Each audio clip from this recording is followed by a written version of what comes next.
Bismillahirrahmanirrahim. Bismillahirrahmanirrahim. Assalamualaikum warahmatullahi wabarakatuh. Alhamdulillah, asyhadu an la ilaha illallah wahdahu la syarika lah. Wa asyhadu anna Muhammadan abduhu wa rasuluhu la nabiyya ba'dah. Allahumma shalli wa sallim wa barik alaihi. Allahumma iftah lana bi futuhil arifin. Rabbana iftah bainana wa baina qaumina bil haqqi wa anta khairul fatihin. Alhamdulillah rabbil alamin. Yang bendulan yang ini yang asli masjid dari atau tinggal di Jakarta Utara, tunjuk tangan. utara 1, 2, 5, sekitar 15 orang. Jakarta Barat, tunjuk tangan. Oke. Jakarta Pusat. Jakarta Selatan. Jakarta Timur. punya wilayah. Yang tidak tinggal di Jakarta tapi hadir di sini. Lebih banyak lagi. Saya mau tanya, waktu kemarin ada rapat atau musyawarah perwakilan masing-masing untuk memilih pengurus LDTKN, siapa yang hadir?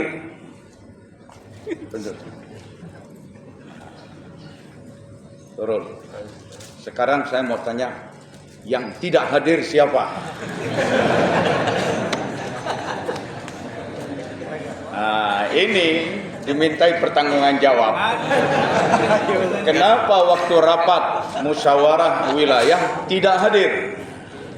Ayo, tunjuk tangan.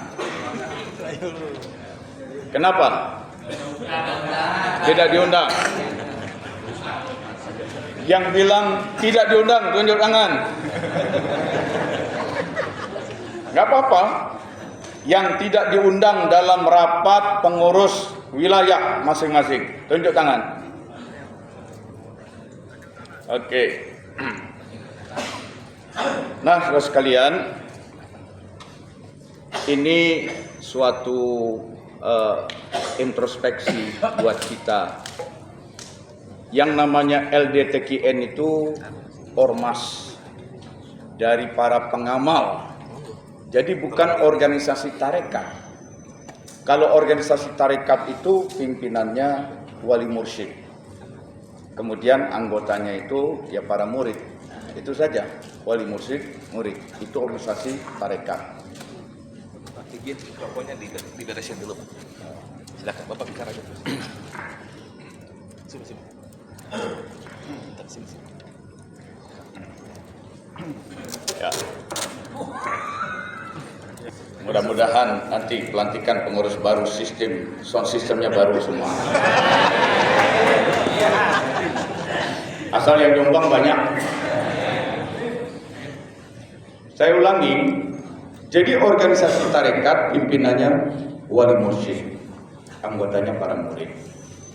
Tetapi organisasi massa, ormas kita, para pengamal ini dikasih nama Lembaga Dakwah Tarekat Qadiriyah Naksabandiyah.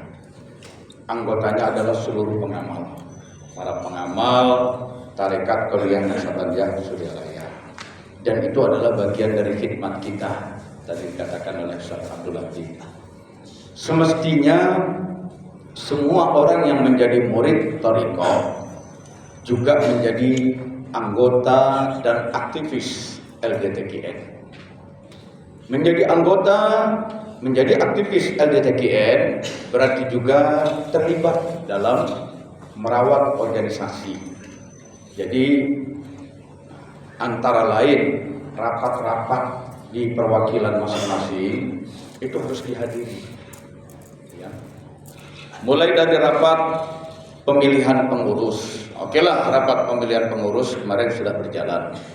Tapi kan nanti akan ada lagi rapat-rapat kegiatan, program. Nah, ini harus hadir. Ya. itu bagian dari riadoh kita. Itu. Jadi riadoh itu banyak. Pernah dalam perjalanan menuju manakib ke Suryalaya, bendungan Jatiluhur waktu itu ada yang jebol, sehingga Karawang banjir. Itu. Maka kami dari Jakarta tidak jadi ke Suryalaya, tapi belok ke tempat banjir dulu.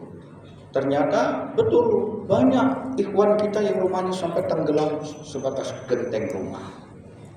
Kalau begitu kita tidak usah berangkat ke Suryalaya, balik lagi ke Jakarta. Langsung kita melakukan kegiatan fundraising, mengumpulkan dana, bantuan, pakaian, makanan dan segala macam. Waktu itu sampai 2 truk lah, 1 truk fuso sama 1 mobil elf. Nah, besoknya kita datang lagi. Itu sempat waktu itu ada suara, kenapa mau manakib ke Suryalaya dibatalkan? Bukankah itu menghadiri manakib itu berarti menyambut kedatangan Tuan Syekh Abdul Qadir Al-Jilani? Kita bersilaturahmi. Gitu. Silaturahmi dalam rangka apa? Karena kita murid beliau, kita menghormat beliau. Lalu saya tanya, bagaimana mungkin kita mau mengaku sebagai murid Syekh Abdul Qadir yang baik menuju Suryalaya, kalau ada murid-muridnya Syekh Abdul Qadir di Karawang yang tenggelam, kita lewatin. Pilih mana? Ya, pilih ke Karawang. Itu. Jadi tidak jadi manakib ke Suryalaya. Kumpulkan bantuan, besoknya datang rumah para ikhwan kita yang tenggelam. Cari di mana ikhwan kita itu. Tinggal di emper-emper toko, kasih terpal plastik. Seperti itu mereka. Jadi bukti bahwa kita menjadi murid yang baik kepada seorang muslim antara lain mengurus murid-muridnya. Itu. Kalau soal manakibnya di emperan toko, di pengungsian itu juga tetap bisa kita bikin manakib juga waktu itu. Itu. Ya, bahkan itu lebih syahdu. Kalau manakib di masjid biasa, tapi kalau manakib di emperan toko, di daerah pengungsian sambil sekelilingnya korban-korban banjir, nah, di situ Syekh Abdul Qadir hadir lebih peduli pada kita. Sama perayaan Maulid kita rayakan di mana-mana. Kita mengaku cinta kepada Nabi Muhammad SAW. Tetapi Nabi Muhammad SAW, siapa yang paling beliau cintai? Yang beliau cintai adalah kaum du'afa, orang-orang miskin, anak-anak yatim. Kita mengaku cinta pada Rasulullah. Rasulullah cinta kepada kaum du'afa. Kitanya nggak peduli kepada fakir miskin. Bagaimana kita mengaku cinta kepada Nabi Muhammad? Itu, ya. Oleh sebab itu menjadi murid TKN yang baik antara lain adalah mau mengurus LDTKN, peduli. Tapi juga kalau dalam rapat-rapat musyawarah ada anggota, ada ikhwan TKN yang tidak diundang untuk pemilihan pengurus, ya berarti juga emang pengurus lama kebangetan juga. Pantas terpilih dia lagi. Karena dia nggak undang anggota yang lain. Hati-hati. Nah, itu. Saya mau ingatkan ya. Nanti kan tanggal berapa tuh pelantikan? Tanggal 26 pelantikan itu. Dan dalam pelantikan itu nanti ada pembacaan apa? Sumpah atau janji? Ada pembacaan janji. Janji bahasa Indonesia, kalau bahasa Arabnya baiat. Dan ingat, ya, setiap kita habis zikir jahar itu ada ayat yang mengingatkan tentang makna baiat. Innal ladzina yubayyi'unaka innama yubayyi'una Allah. Itu ya, selesai khataman ya. Itu. Setiap selesai zikir jahar itu. Sesungguhnya innal ladzina yubayyi'unaka, orang-orang yang berbaiat kepadamu hai Muhammad, dia adalah berbaiat juga kepada Allah. Oleh sebab itu kepada calon pengurus hati-hati, besok akan dilantik dengan mengucapkan janji. Dulu, periode dulu sudah janji. Mana hasilnya? Sekarang mau janji lagi.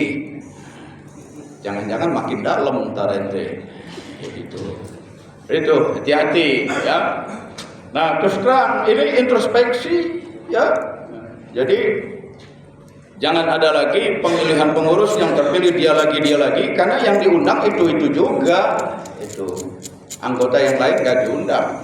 Kalau anggota Ikhwan TKN diundang tapi tidak hadir, Anda yang bertanggung jawab. Tapi kalau Anda tidak diundang, maka pengurus yang tidak mengundang yang bertanggung jawab.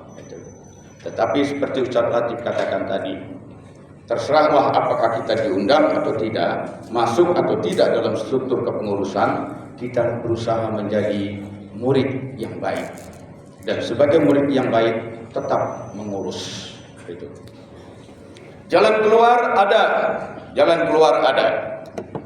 Khususnya kepada para pengurus yang kemarin tidak mengundang anggotanya, dan kemudian terpilih lagi jadi pengurus, masih ada jalan keluar.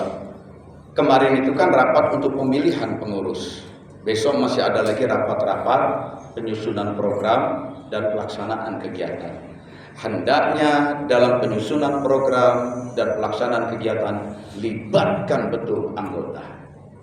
Libatkan betul. Nah, berorganisasi itu jangan main sendiri, libatkan anggota sebanyak mungkin. Yang anggota dilibatkan juga, jangan ragu-ragu, jangan malu-malu, ya. Terlibatlah kalau diberi. Oke, kemarin kan yang disusun, yang dibentuk pengurus struktural, tapi kan besok ada kepanitiaan. Ya, berorganisasi itu tidak harus struktur terus permanen selama 5 tahun. Tapi kan ada untuk kegiatan ini panitianya ini, itu kegiatannya ada panitia ini. Kepanitiaan, komite-komite itu seringkali lebih hidup daripada struktur. Maka waktu saya dulu menjadi korwil pertama kali, saya bilang struktur kita ramping, ya, ramping strukturnya, tapi kaya dengan fungsinya. Jadi di struktur tidak banyak orang, namun banyak kegiatan dibentuk panitia ini, jadi semua orang terlibat. Sebab kadang-kadang menyusun struktur terlalu kaya, ya, bisa saja dia karena kesibukannya, karena tugas-tugas kantornya, dia tidak bisa aktif menjalankan jabatannya. Ada orang lain yang mampu dan diperlukan untuk menjalankan, tapi dia tidak dalam struktur. Kan jadi kagok semua. Di struktur ada orangnya, tapi repot. Yang berkesempatan, berkemauan, kemampuan, bukan di struktur. Begitu, jadi kagok, gitu kan? Nah, lebih baik strukturnya itu ramping saja, struktur yang 5 tahun. Tapi untuk setiap kegiatan bikin panitia ini. Jadi semua bekerja. Kepanitiaan itu kan misalnya panitia Idul Adha misalnya, atau panitia korban, kan selesai bisa berganti. Sehingga hampir semua anggota nanti bisa merasakan dalam kepengurusan yang sifatnya kepanitiaan, yang lebih bersifat cair, ya. Itu. Kalau yang masuk dalam struktur yang permanen, yaitu niatkan betul-betul untuk menjalankan apa yang dibaca dalam janji nanti. Nah, itu yang pertama ingin saya sampaikan. Yang kedua yang ingin saya sampaikan, bahwa kita ini teruslah mengamalkan thariqah kita ini dengan mursyid kita Syekh Ahmad Sohibul Wafa Tajul Arifin. Dan yang harus kita tangkap adalah esensi bertarekatnya itu. Esensi. Prosedur itu perlu kita pelajari. Prosedur itu perlu kita jalani. Tetapi kalau hanya prosedur kita pahami, kita jalani, esensinya tidak tertangkap, itu berarti bukan tarekat juga, ya. Esensi jangan dilupakan. Dalam thariqah kita ini, esensi yang paling pertama adalah pada zikir jahar. La ilaha illallah. Ada banyak makna ilah, tapi bisa dikelompokkan menjadi 3. Sudah sering saya sampaikan di sini. 1, ilah itu di kalangan orang-orang Arab sesuatu yang sangat dicintai, sangat dipentingkan. Maka la ilaha illallah, tidak ada yang aku cintai, tidak ada yang aku pentingkan melebihi segala-galanya illallah, kecuali Allah. Yang kedua, ketika sesuatu itu sangat dicintai, dipentingkan sedemikian rupa, dan kita sudah berjanji la ilaha illallah, tiada yang dicintai, tiada yang dipentingkan sedemikian rupa kecuali Allah, maka yang kedua, tidak ada yang dituju, tidak ada yang didamba. Itu makna ilah yang kedua, makna klaster kedua. Sesuatu yang dituju, sesuatu yang dipentingkan, dicintai sedemikian rupa, nah itulah ilah. Yang kedua, kalau sesuatu itu sangat dicintai, sangat dipentingkan, berarti tidak ada yang dituju, tidak ada yang didamba, tidak ada yang digandrungi, tidak ada yang dicari, tidak ada yang dikejar, tidak ada yang didekati, tidak ada yang terus diupayakan kecuali Allah. Itu. Yang ketiga, ketika sesuatu sudah sangat dicintai, dipentingkan sedemikian rupa, sehingga menjadi sesuatu yang selalu dituju, didamba, digandrungi, dicari, dikejar, maka apapun maunya, apapun kehendaknya, hanya dialah yang paling diladeni, dilayani, ditaati, diperturutkan. Di sini dituntut kemauan untuk berkorban. Bayangkan mengorbankan hal-hal lain untuk taat kepadanya, mengorbankan segala tujuan lain untuk melayani dia. Kalau memang betul kita meyakini dia adalah yang paling dicintai, paling dipentingkan, kalaulah betul dia yang paling digandrungi, diharap dijadikan tempat bergantung, maka semestinya dia pula yang paling dilayani, ditaati, diprioritaskan, didahulukan. Di situ dituntut pengorbanan.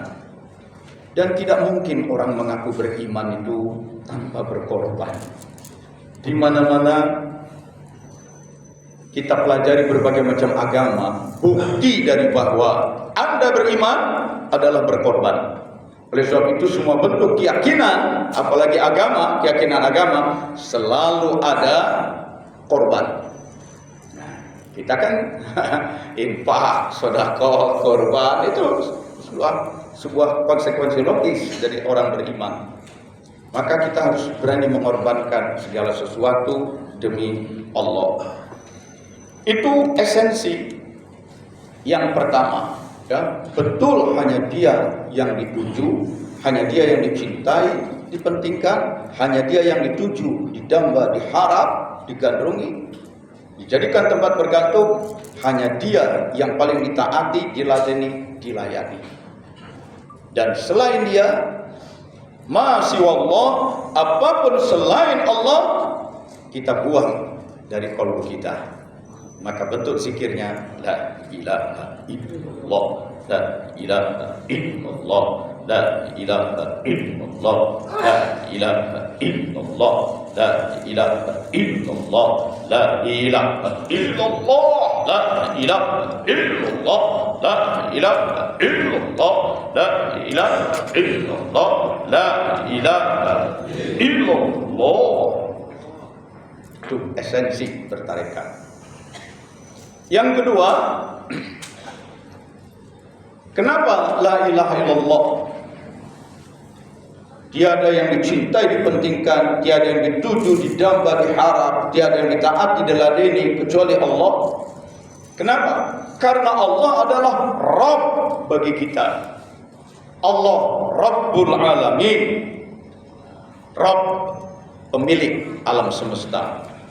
Allah Rabbus Samawati wal Ard, pencipta, penguasa langit dan bumi. Allah Rabbun Nas wal Malaikah wal Ruh, dia adalah Rabb kita, pemilik kita. Kenapa kita ilahnya kepada Allah? Karena Allah lah Rabb dari segala-galanya. Allah adalah Rabb. surat terakhir, ditempatkan di surat sebagai surat terakhir di dalam Quran. Meskipun bukan urutan terakhir diturunkannya, tapi dengan ditempatkan di urutan terakhir itu menunjukkan pamungkas. Qul a'udzu birabbin nas. Berlindung kepada Rabbun nas, Rabbnya manusia. Kemudian Qul a'udzu birabbin nas, malikin nas. Kalau kita yakini Allah Rabb, kita pun harus yakini Allah adalah Malik. Kalau kita yakini Allah Rabb, maka Allah adalah Malik. Malik bisa diartikan raja, bisa diartikan pemilik. Ya, ada yang membaca panjang, ada yang membaca pendek. Itu ada Malikin Nas, ada yang Malikin Nas. Kalau dibaca panjang, Malik pemilik. Itu pemilik. Jadi kalau Allah kita yakini Rabb, maka Allah adalah pemilik manusia. Juga Maliki Yaumiddin, pemilik hari nanti. Juga Malik bagi seluruh makhluk. Oleh sebab itu hati-hati dengan kata-kata milkun, milik, kepemilikan.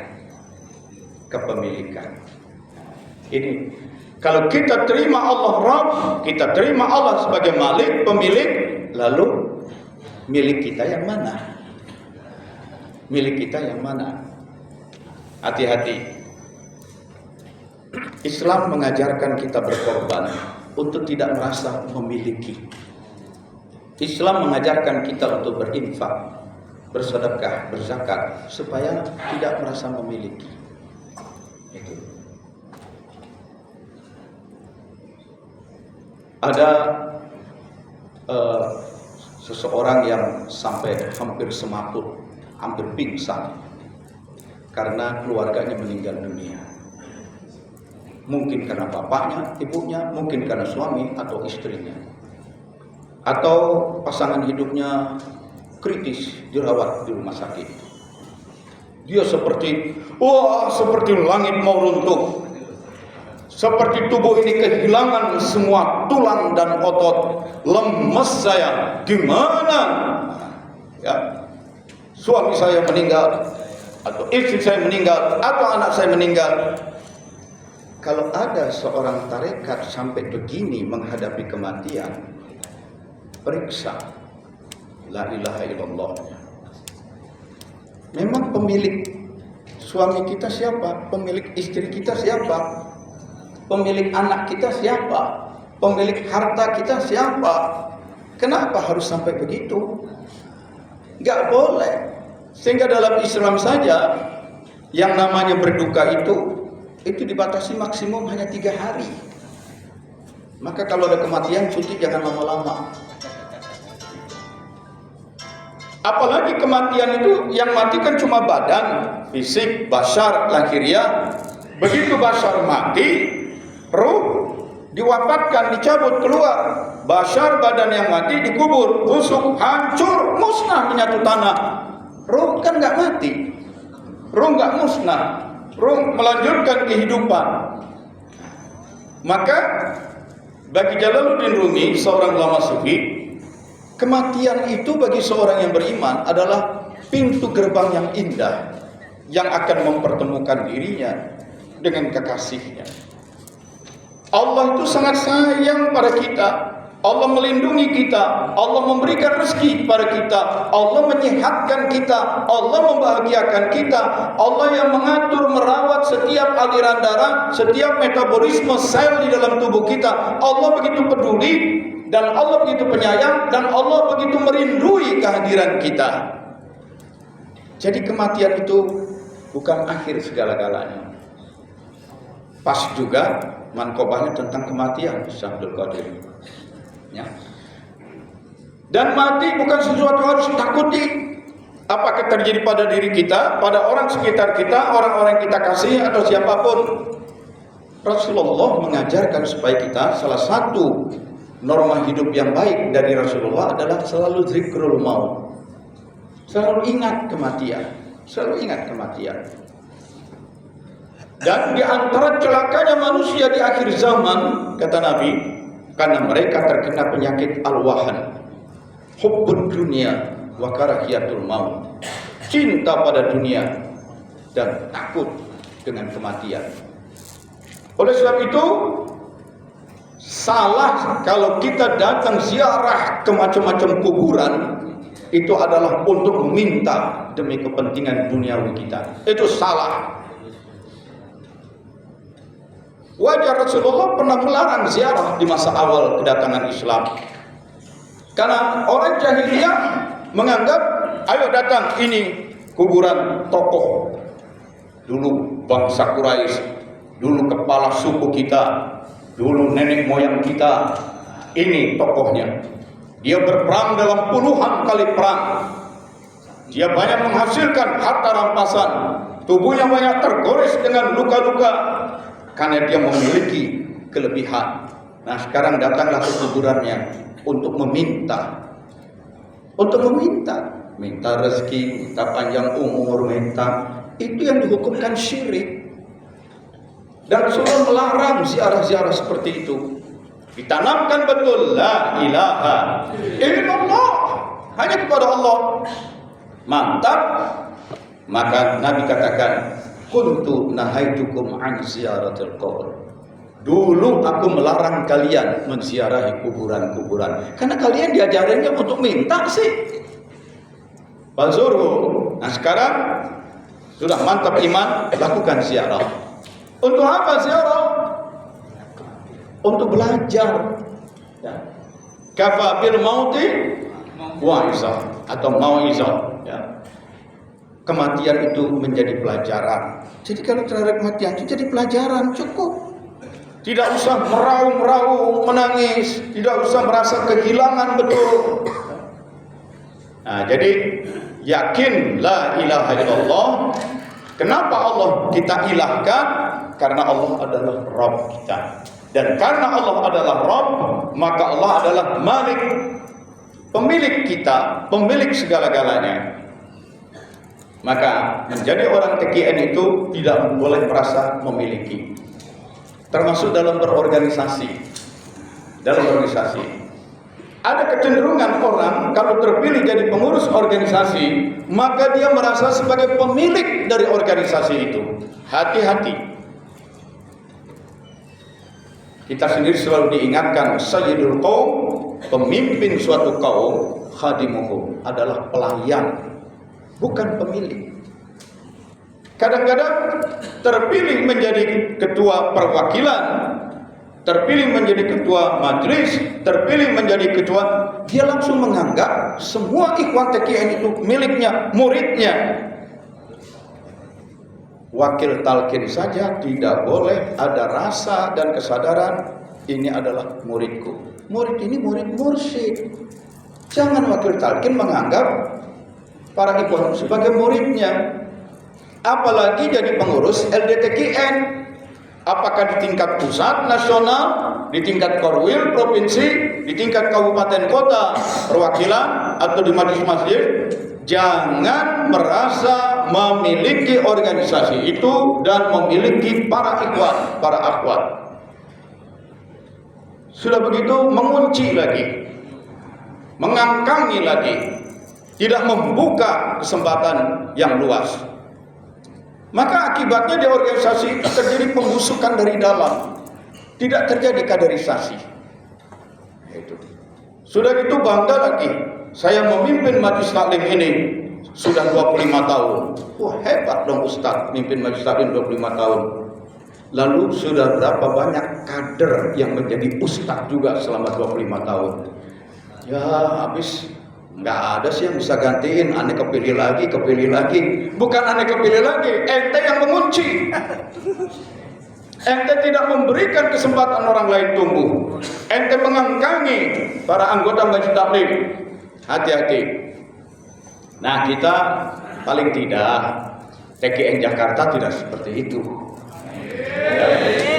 Ya. Tidak, dari dulu juga tidak, diberi kebebasan, beri kebebasan. Setiap orang itu siapkan kader, ya. Satu berhalangan, muncul pengganti yang lain. Satu habis periode, nggak harus nunggu sampai 3 periode. Emang nggak boleh 3 periode. Konstitusi kita. Nah, pokoknya siapkan begitu, ya. Jadi selalu dihidupkan, besarkan. Jangan dimiliki, jangan dikuasai. Apalagi kita jadi pengurus organisasi. Kita bukan menjadi, dan ini terjadi bukan saja pada pengurus, kadang-kadang pada senior juga begitu. Senior kalau sudah lama dia di TKN, dia banyak mengajak orang, dan dalam amalia dia banyak memimpin, dan dalam banyak persoalan dia banyak ditanya, dia akan dituakan, disesepuhkan, tapi kemudian dia merasa lebih dari yang lain. Hati-hati.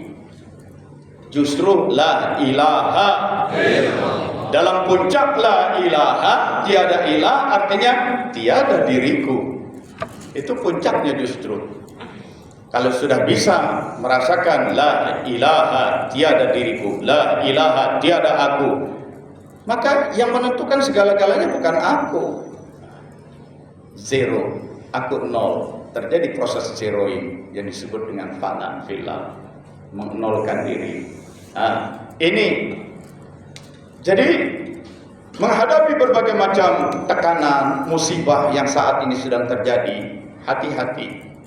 Jangan merasa kita memiliki, lalu kita menjadi sangat takut dengan kehilangan.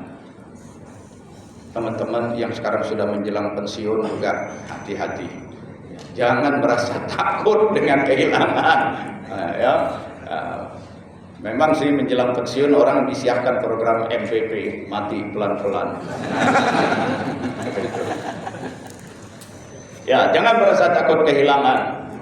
Ada keluarga meninggal dunia, gak usah sampai meraung-raung sampai apalah. Ada keluarga sakit, tidak usah panik. Ya. Apapun yang hilang dari diri kita itu secara hakikat itu boleh disyukuri. Boleh disyukuri.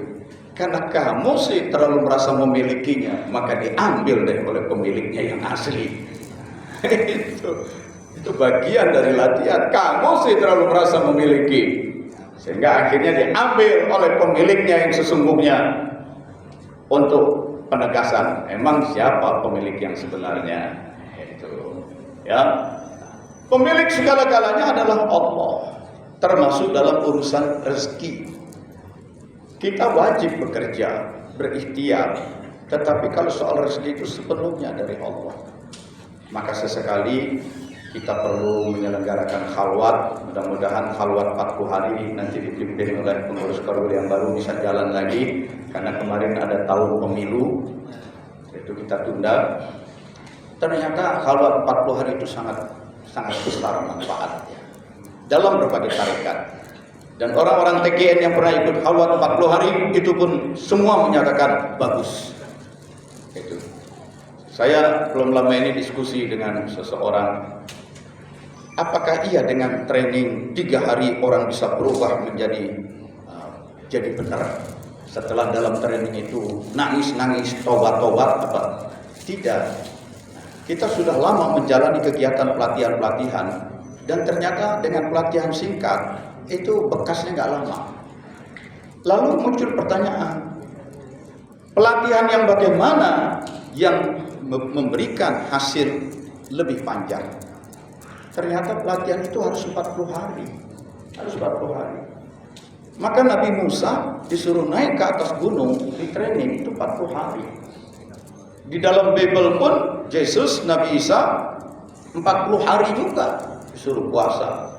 Itu. Loh, kenapa kita 30 hari? 30 hari Ramadannya, puasa Syawalnya 6 hari, Senin Kamisnya sekian hari, dapat 40 hari berdekatan. Saya pikir-pikir juga, kenapa harus 40 hari?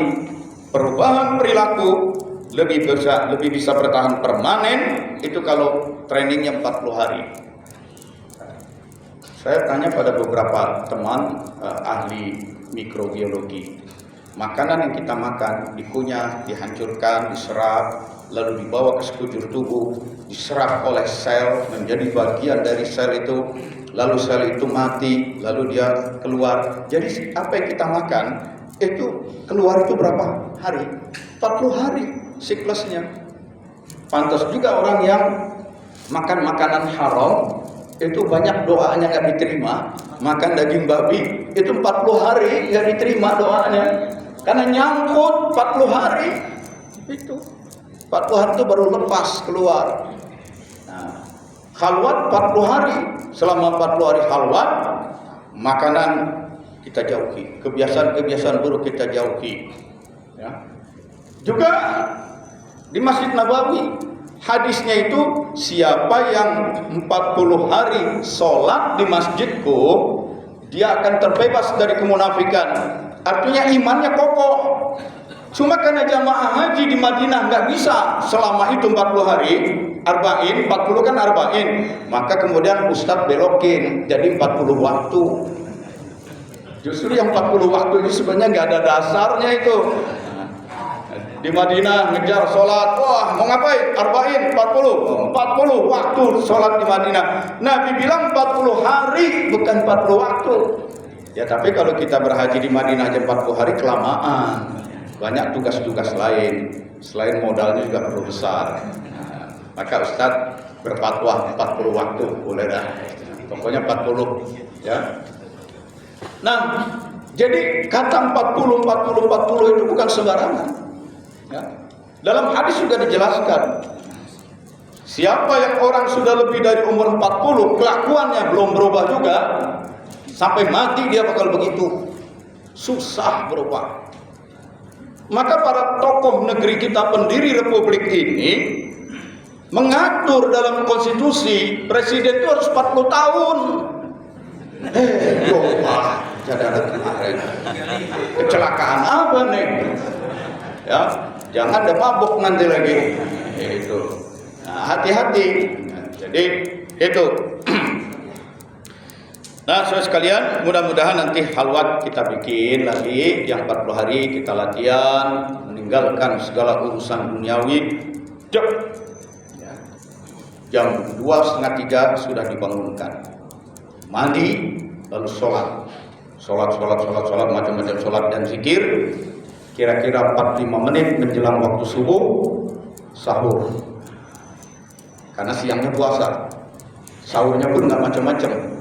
Itu sahurnya tadi dalam manqobah dibacakan, sesungguhnya ketahuilah bahwa tarekat kita ini didasarkan pada berapa poin tadi? 8. Diantaranya adalah pengembaraan, lalu puasa, lalu kesederhanaan. Itu yang dalam bahasa umum self denial. Jadi bertarekat itu berlatih untuk melakukan pengingkaran diri. Deny, menolak. Ya. Self denial, penolakan diri. Apa yang diinginkan itu jauhi. Maka ada beberapa tarekatnya itu nggak usah zikir-zikir katanya. Tetapi kamu harus jaga kesadaran. Waduh, nih buah sawo enak nih. Begitu dia sawo enak, saat itu cukup no. Itu minum air, terus enak nih sate, itu. Oh enak, begitu ada kesukaan, kecenderungan, keinginan, deny, tolak, tidak. Itu. Ini habis manakib Pak Haji Marwan ngundang nasi kebuli ini. Ini misal Ji. Haji Marwan ngundang makan nasi kebuli. Wah enak nih kebuli kambing. Justru no. Jadi warteg Pak. Nggak jadi masalah. Jadi ada tarekat itu termasuk yang banyak dilakoni oleh Cak Nun, MH Ainun Najib itu model itu. Latihannya self denial. Ketika kita mau melakukan sesuatu, begitu terasa ada keinginan, justru itu ditolak. Alihkan ke yang lain. Ada keinginan, tolak. Berarti kita disuruh untuk selalu waspada kan. Kalau kita nggak waspada, udahlah haus, lapar ya, disuguhin kesukaan kita, durian, ya sudah itu. Kalau waspada kan selalu jaga. Nah, jadi ini. Maka khalwat itu latihan self denial. Jadi kalau di tempat-tempat lain, saya misalnya kalau daerah Sumatera Utara, terutama Riau, Sumbar, Sumut, Aceh, itu banyak di sana berkembang tarekat Khalidiyah. Mereka itu mewajibkan suluk, itu suluk 40 hari. Dan dalam masa suluk itu apapun yang dia suka itu disangkal. Itu ya, dia mengurung diri itu. Saya waktu ikut khalwatnya tarekat Naqsabandi Haqqaniyah yang dipimpin oleh Syekh Hisham di Amerika, musim dingin begitu. Pagi sampai sore nggak boleh makan apapun kecuali semangkok bubur. Pagi hanya minum air putih, sore semangkok bubur. Bubur lentil. Lentil itu apa kalau bahasa Indonesia? Sejenis kacang itu. Dan efektif. 7 hari aja langsung turun berat badan. Ente perlu itu efektif banget tuh. Ya. Nah, maka waktu kita bikin khalwat di sini, apa kebiasaan orang? Makan nasi, stop. Khalwat di TKN Center, nggak boleh makan nasi. Itu. Lagi pula nasi itu kadar gulanya tinggi. Lagi pula nasi itu begitu dimakan rasanya enak manis-manis, dia berubah jadi gula, nggak lama kemudian orang bakal lapar. Nasi itu bikin cepat lapar. Cobalah mulai sekarang beralih latihan makan sagu. Itu justru lebih bagus. Ya, itu. Teman-teman saya yang dokter di Palembang bilang, kami dulu kecil pagi makan sagu, sudah sampai sore kerja orang tua kuat. Begitu kami ganti dengan nasi, jam 6 makan, jam 10 udah lapar lagi. Itu. Orang-orang di Papua, orang-orang di Maluku, dulu juga badannya kuat-kuat karena makannya sagu. Jadi, apalagi ada kebutuhan diversifikasi pangan. Kita supaya jangan bergantung pada satu pangan. Kebergantungan pada satu jenis pangan membuat pangan itu menjadi ilah bagi kita. Kalau belum makan nasi belum makan. Udah makan roti sebakul. Itu. Nah, jadi nasi itu bisa jadi ilah. Maka kemarin kita ganti dengan oatmeal. Oatmeal pun malah lebih mahal sebenarnya kita berikan kemarin. Cuma karena hari pertama, rupanya pada nggak bisa cara masaknya. Isi dulu dengan air panas yang mendidih, diamkan sampai dia lunak. Ini dituangin aja air dingin, langsung dia makan, pada nyangkut di sini. Itu. Ya, jadi begitu puasa, habis sholat subuh zikir sampai syuruk, habis syuruk masih zikir lagi, terus istirahat, kemudian duha bangun terus sampai malam lagi. Ya. Gimana? Mau ikut khalwat kalau kita bikin? Ini Rabi Sani, habis Rabi Sani cuma di Rula, Jumat di Sani, Rajab Syaban. Biasanya kita bikin Rajab gitu. Ya, mudah-mudahan nih korwil yang baru nih bisa nih. Ya, Rajab ya. Yang 40 harinya itu pas nisfu Syaban. Jadi selesai maghrib 40 hari itu pas malam nisfu Syaban. Selesai buka puasa, langsung deh sholat sunnah yang 100 rakaat. Pelantikan deh itu. Dan selama khalwat nggak boleh pegang handphone, itu. Karena handphone pun jadi racun juga sekarang. Itu. Insya Allah, mudah-mudahan. Ini dalam rangka tadi la ilaha illallah, karena Allah Rabbul Alamin, Rabbus Samawati wal Ard, dan karena itu juga Allah adalah Al-Malik. Qul a'udzu birabbin nas, malikin nas, ilahin nas. Jadi akui dulu Allah sebagai Rabb, akui Allah sebagai Malik, sebagai pemilik, kita lepas, maka demi mudahlah kita memperilah Allah. Itu surat An-Nas itu begitu. Kenapa ilah nomor 3? Sulit ilahnya itu Allah kalau merasa masih serba memiliki. Sulit merasa memiliki kalau belum paham betul Allah lah Rabb, penguasa. Qul a'udzu birabbin nas, Rabb dulu, Allah itu Rabb. Malikin nas, Allah itu pemilik, Allah pemilik. Lepaskan, jangan kita merasa memiliki. Baru kemudian ilahin nas, plong kita ke ilahnya. Sulit langsung ke ilah kalau masih ada memiliki. Itu termasuk saya singgung tadi, datang ziarah tapi mintanya untuk kita melulu. Itu. ziarah-ziarah ke kuburan. Apalagi banyak juga bikin kuburan-kuburan palsu sekarang. Gitu. Ya. Saya bulan lalu ke Pekalongan. Itu tokoh TKN Pekalongan itu Pak Haji Jamil. Saya bilang, ada apa ini di Pekalongan kok ribut-ribut? Iya, itu kan mertua saya.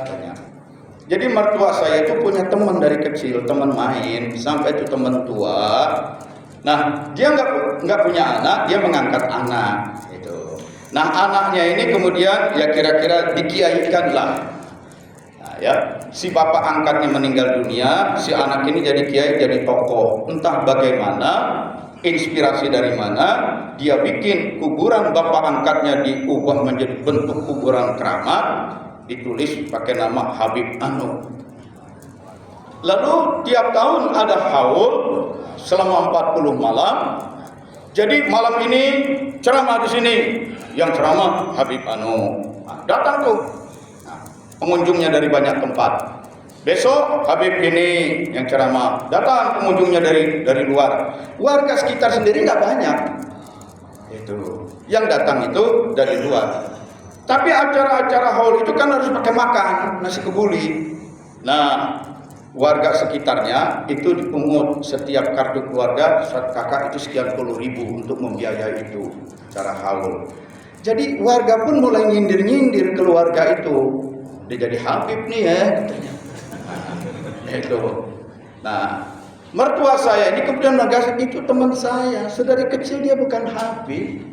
Keluarganya sendiri tahu ini bukan Habib, tapi kenapa sekarang kuburan suami saya dijadikan kuburannya jadi kuburan Habib, lalu harus bikin haul dan warga dimintai sumbangan untuk haul. Nah, terjadilah sebuah, ya begitulah kehidupan sosial kita. Orang itu karena terlalu hormat nunduk, nunduk. Tapi sekalinya udah kebangetan kan jadi meledak.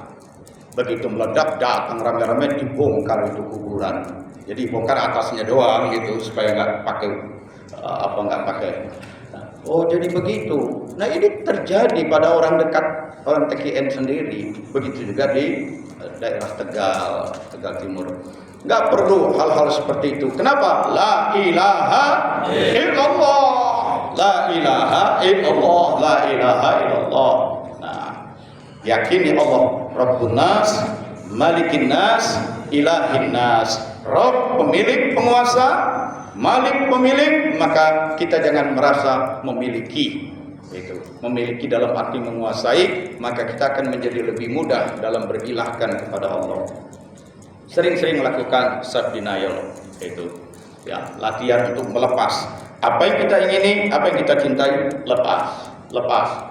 Sesekali tidurlah di masjid.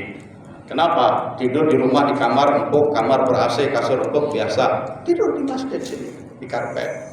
Ngapain? Riadoh. Riadohnya apa? Self denial. Hidup dalam kesederhanaan, berpuasa, lapar, melakukan pengembaraan. Pengembaraan, kenapa harus pengembaraan? Orang itu kan cenderung hidup status quo. Maunya kalau udah senang di situ terus, nggak mau meninggalkan. Ini disuruh pergi sekali-sekali. 18 ayat Quran berbunyi, siru fil ard, lakukanlah perjalanan di muka bumi. Itu perjalanan itu bagian dari tarekat. Maka rukun Islam masuk di rukun Islam. Rukun Islam kelima itu adalah traveling. Hajja yahujju, hijjul baiti. Hajja itu artinya menuju, melakukan traveling. Lakukan perjalanan. Nah, jadi kalau yang nanti sore berapa masjid nanti malam? 1 elok, Pak. Nah, 1 elok itu traveling ke Suryalaya. Itu. Ya. Ini teman-teman dari Pekalongan sudah kemarin bicara bagaimana kita bikin traveling ke Aceh katanya. Jadi ikhwan-ikhwan Jawa Tengah nanti datang ke Jakarta, yang dari Jawa Barat Jakarta, dari sini kita ke Lampung, dari Lampung ke Palembang, Sumsel, dari situ ke Riau, dari situ ke Jambi, Sumatera Utara, ke Aceh. Itu ada ikhwan-ikhwan TKN di lokasi-lokasi setempat. Di tempat-tempat yang kita kunjungi, kita bikin. Karena kita bawa ustadz jago, hebat banget ya. Di TikToknya juga ramai banget. Nah, nanti bikin tablik akbar. Nah, tablik akbar. Ustaz Abdul Latif muncul begitu ya. Nah, jelaskan. Bila ada yang mau talqin, wakil talqin yang tinggal setempat berikan talqin zikir. Ya, sambil juga kita bikin kebaktian sosial. Itu misalnya kunjungan kepada panti asuhan di lokasi setempat. Ya, selain diberikan buku bantuan anak belajar, diberikan pelatihan-pelatihan. Ustaz Odi mana Odi tadi? Nah, kasih pelatihan anak-anak remaja, motivasi itu. Jadi kunjungan itu semacam safari dakwah ke titik-titik tertentu. Ini sedang kami matangkan dengan teman-teman dari Pekalongan. Kita sewa satu bus besar, apalagi bisa 2 bus, pasangin spanduk safari dakwah TKN. Di titik-titik tujuan ada tablik akbar, ya. Di titik-titik tujuan ada kunjungan dan bakti sosial, di titik-titik tujuan ada training atau pelatihan khususnya untuk anak-anak sekolah. Nah, mudah-mudahan bisa terwujud, karena ini juga bagian daripada riyadhah pertarekatan itu adalah melakukan pengembaraan. Jangan mendem di satu tempat. Dari lahir sampai tua sampai mati di situ juga. Ya. Sampai-sampai kan di Quran pun disindir. Ya, kenapa kamu jadi munafik begini? Kenapa kamu jadi melakukan perbuatan kekafiran? Karena aku hidup di tempat yang penguasanya zalim. Allah jawab. Punya ayatnya, alam ardullah wasi'an. Alam takun ardullah wasi'an. Bukankah bumi Allah ini luas? Bukankah bumi ini Allah luas? Kenapa tidak berani mengembara? Nah, demikian saya akhiri sampai di sini. Jadi tolong dicermati 8 dasar gerakan tarekat dari Syekh Abdul Qadir itu, ya, antara lain yang saya ringkas saja menjadi self denial. Lakukan pengembaraan, hidup dalam kesederhanaan, sering berlapar-lapar diri, kurangi tidur, itu ya, artinya lakukanlah khalwat, berlatih menyangkal hawa nafsu, Aku qouli hadza wa sallallahu alaihi wa lakum billahi taufiq wal hidayah. Assalamualaikum warahmatullahi wabarakatuh.